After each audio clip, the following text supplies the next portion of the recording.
Hello students, स्वागत है आपका एमजी पॉलीटेक्निक के यूट्यूब चैनल पर। जैसा कि आप सबको पता है कि आपकी ऑफलाइन क्लासेस अभी संपन्न नहीं हो पा रही हैं कि आपकी जो कोविड लहर चल रही है, दूसरी वेव जो चल रही है, तो इस कारण बोर्ड ने ये निर्णय लिया है कि आपकी पढ़ाई में किसी तरह की कोई बाधा ना हो।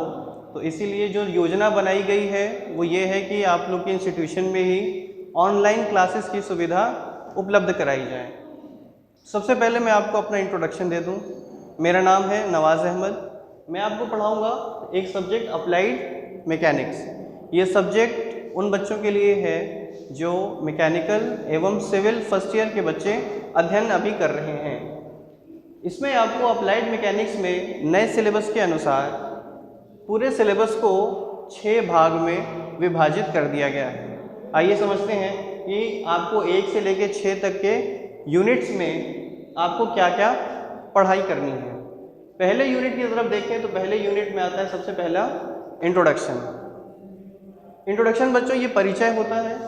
किसी भी सब्जेक्ट को पढ़ने के लिए सबसे पहले आपको बेसिक नॉलेज पढ़ाई जाती है उस सब्जेक्ट की, जिसे हम लोग अक्सर इंट्रोडक्शन में या परिचय में पढ़ते हैं। जनरली देखें इसका वास्ट अगर प्रोसेस देखेंगे तो इसमें आपको पढ़ना होगा डेफिनेशन ऑफ फोर्स, यानी फोर्स की क्या परिभाषा होती है, प्लस जो फोर्स को नापने के लिए मापने के लिए जितनी भी इकाइयाँ आई हैं उसके कितने प्रकार होते हैं, जैसे कि एसआई यूनिट क्या होती है, एफपीएस यूनिट क्या होती है, सीजीएस यूनिट क्या होती है, एवं अन्य प्रकार की एमकेएस यूनिट भी एक इस तरह से यूनिट आई जाती है।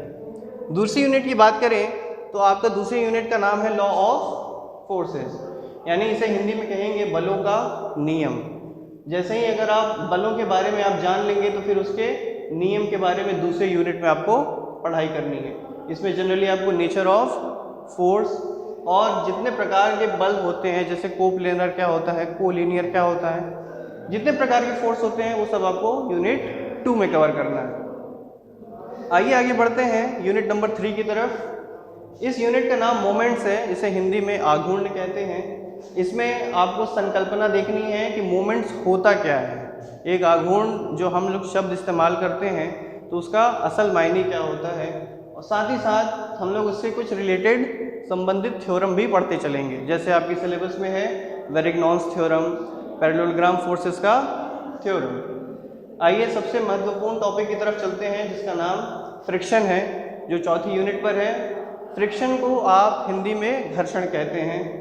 इस यूनिट में आपको डेफिनेशन ऑफ फ्रिक्शन पढ़ना है, कॉन्सेप्ट ऑफ फ्रिक्शन पढ़ना है, साथ ही साथ जितने भी प्रकार की फ्रिक्शंस होती हैं, जैसे काइनेटिक फ्रिक्शंस क्या होती हैं, रोलिंग फ्रिक्शंस क्या होती हैं, स्टैटिक फ्रिक्शंस क्या होती हैं, इन सब का भी अध्ययन साथ ही साथ इस यूनिट पे करते चलेंगे।